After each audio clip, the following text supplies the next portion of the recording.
Incêndio de grandes proporções atinge shopping no Brás, em São Paulo.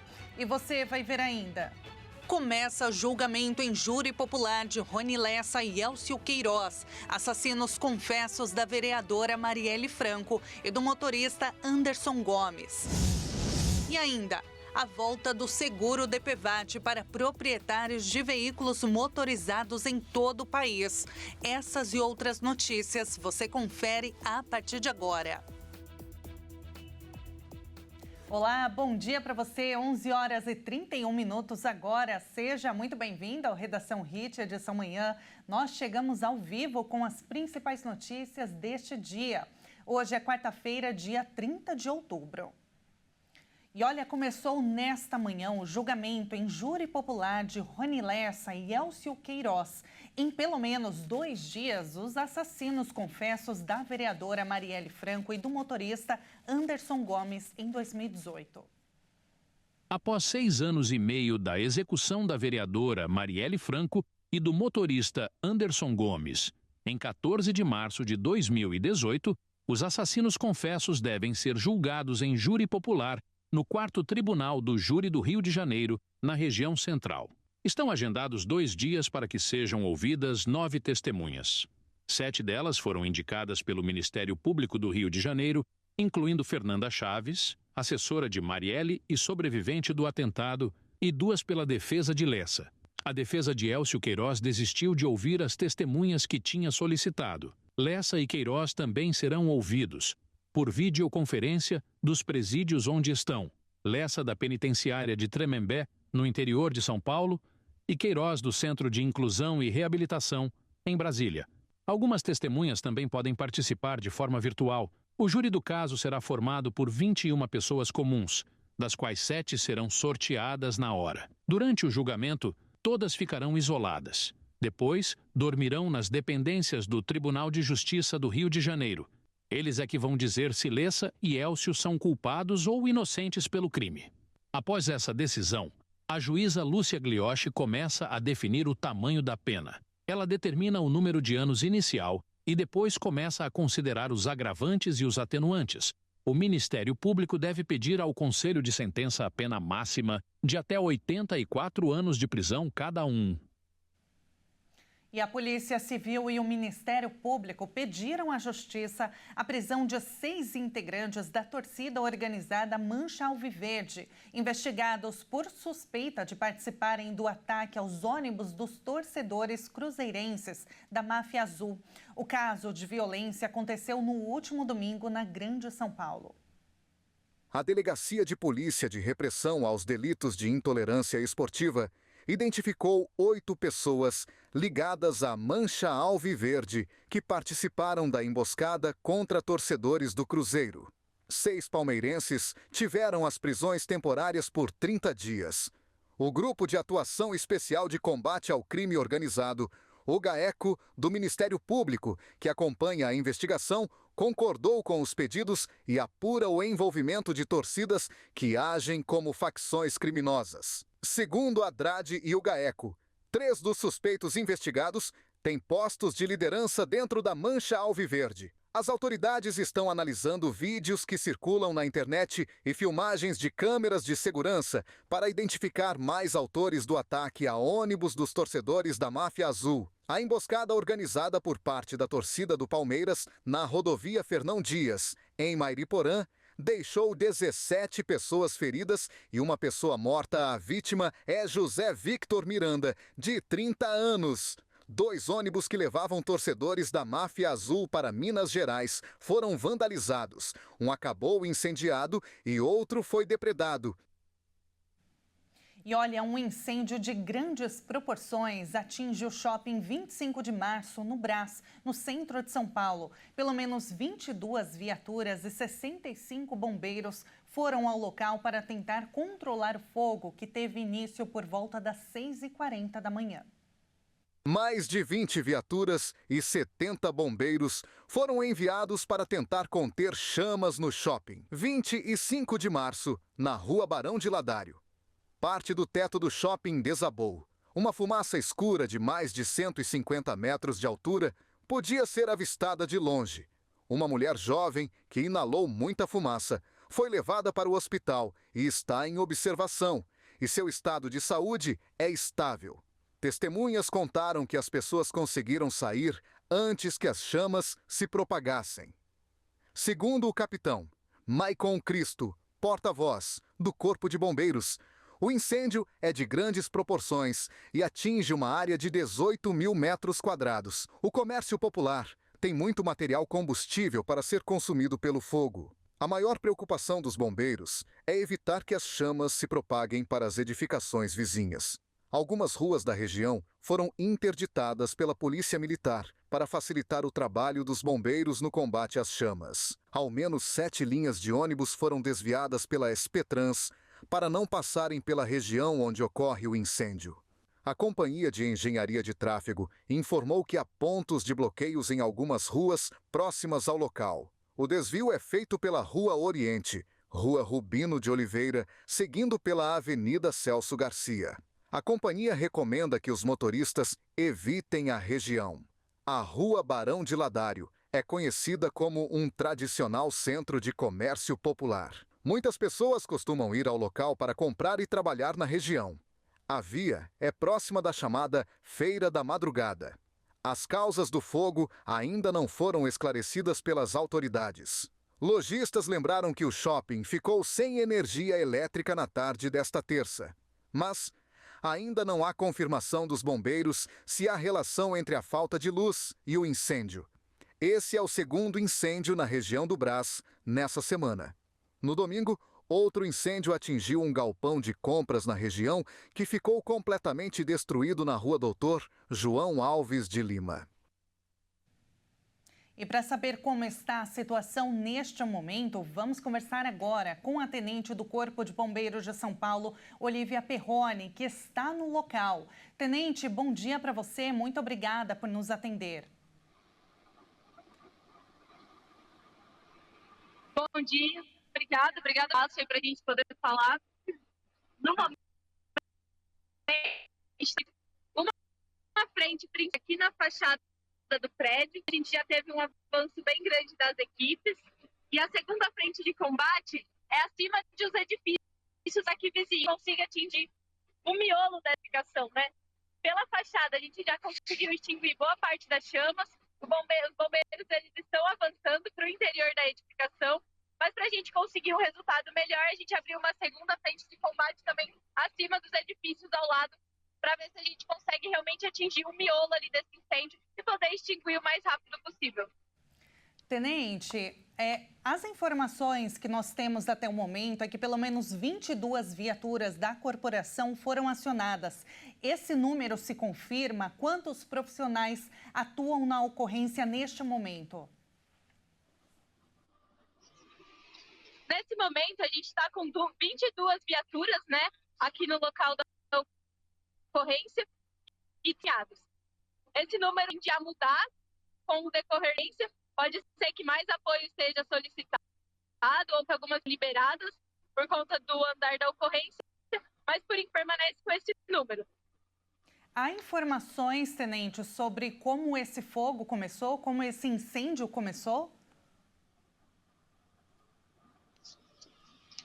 Alguns populares, acho que levantaram informações que poderia ter começado em algumas lojas do térreo, mas não tem como a gente confirmar isso, né? São informações, assim, das pessoas que estavam aqui, mas isso só vai ser delimitado mesmo no final da ocorrência. E provavelmente a gente vai se basear nas testemunhas que estavam aqui no local. Porque quanto mais prejudicado tiver o edifício, mais difícil é da gente identificar de onde aquela chama começou. E como o prédio inteiro foi tomado pelas chamas, né? É difícil a gente identificar esse foco, esse primeiro foco principal. Mas aí, depois, né, no decorrer aí, quando da investigação, com o relato das testemunhas que estavam no local, aí vai ser possível, mais ou menos, a gente ter uma noção de qual foi a causa. Tenente, muitos prédios dessa região, eles são muito antigos. Há informações sobre como que estava a vistoria? Ela realmente estava vencida desde agosto? Então, para esses tipos de prédio, né, principalmente esses prédios comerciais, é mais a gente delimitar a edificação, porque são muitos túneis, muitos corredores, perdão, que acabam levando de um edifício a outro.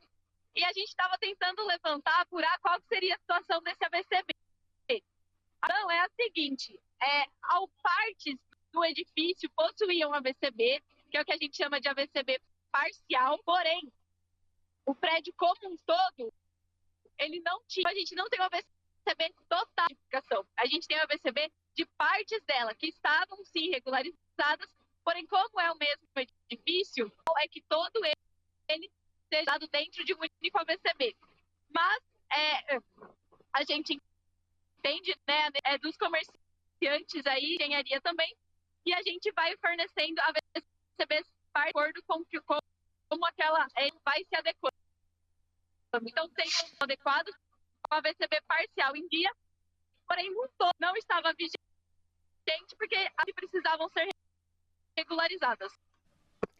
Tenente, como que está a situação da segurança dos moradores e outras pessoas que trabalham nessa região?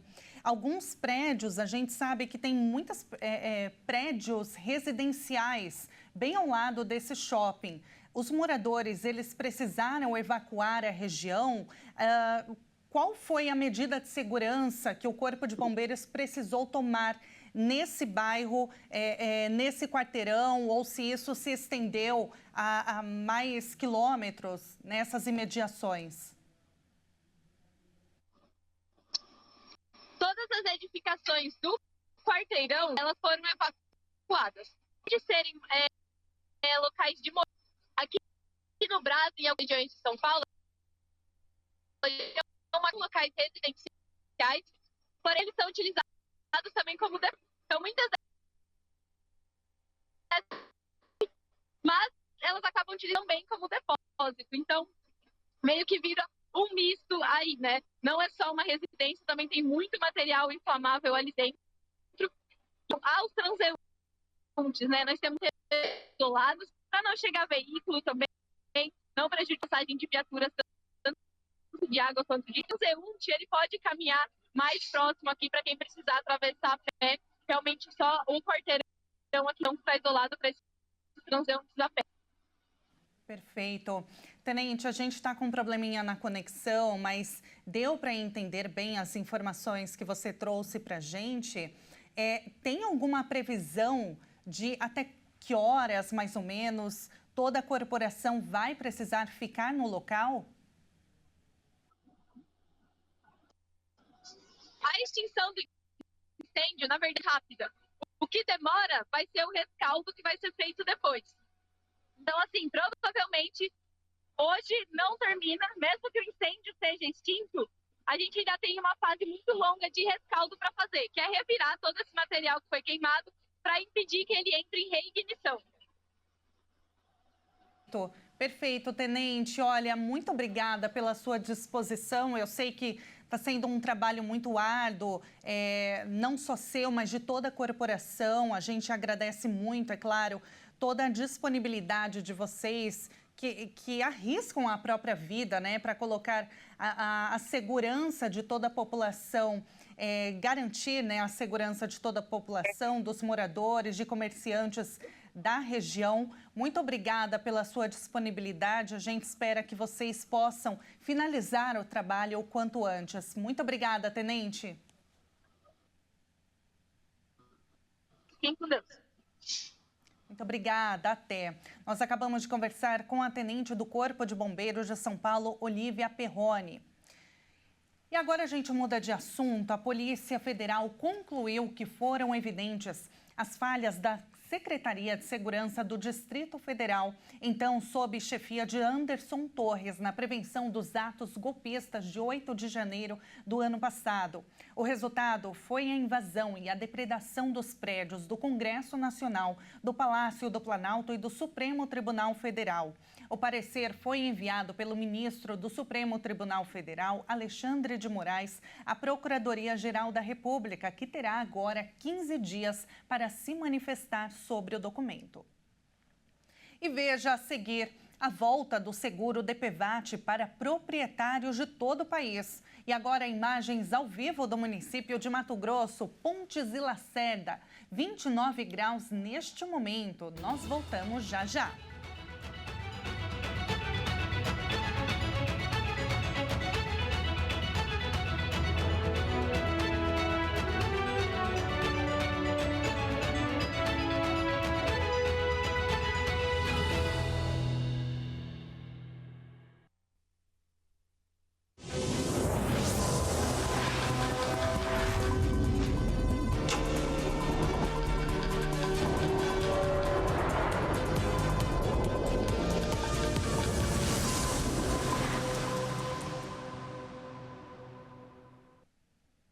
Nós estamos de volta agora pelo horário de Brasília, 11 horas e 47 minutos.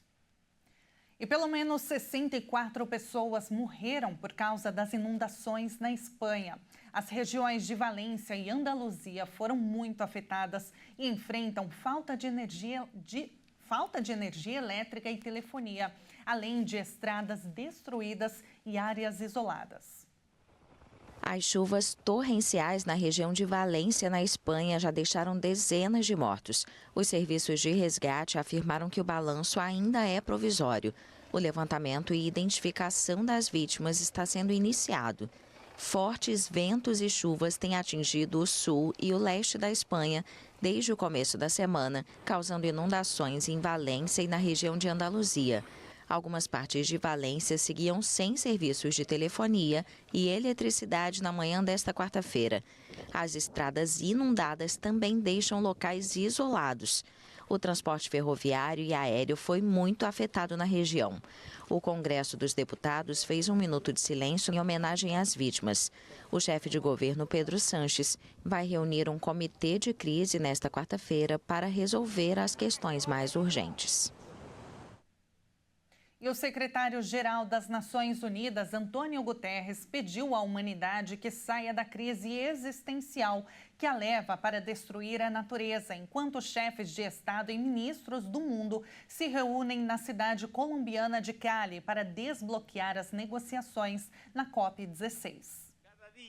Antônio Guterres, secretário-geral das Nações Unidas, fez um alerta na COP16 sobre a destruição da natureza. O português está na Colômbia e pediu à humanidade que saia da crise existencial que leva à devastação do planeta. Cada dia perdemos mais espécies. Cada minuto vertemos um caminhão de basura de desechos plásticos em nossos oceanos, rios e lagos. Não se equivoquem. Assim é como se vê uma crise existencial. A COP16, realizada neste ano na cidade colombiana de Cali, é a maior reunião de cúpula da ONU sobre o tema. O encontro pretende estabelecer mecanismos para financiar e monitorar o cumprimento das 23 metas de conservação determinadas no Canadá há 2 anos. Sob o lema Paz com a Natureza, os 196 países da Convenção sobre Diversidade Biológica ainda não alcançaram acordos sobre como financiar os objetivos. Ou seja, colocar 1/3 do planeta sob proteção mínima, reduzir pela metade os riscos dos pesticidas e a introdução de espécies invasoras. As metas incluem ainda compartilhar os lucros das informações genéticas extraídas de plantas e animais para uso medicinal, por exemplo, com as comunidades de onde procedem. Mas o tempo é curto. A reunião termina na sexta-feira, 1º de novembro, e faltam apenas 5 anos para alcançar as 23 metas estabelecidas na reunião anterior, incluindo declarar 30% dos mares, solos e massas de água doce como áreas protegidas até 2030. A conferência conta com chefes de Estado de Colômbia, Equador, Armênia, Guiné-Bissau, Haiti e Suriname, além de 115 ministros e 44 vice-ministros.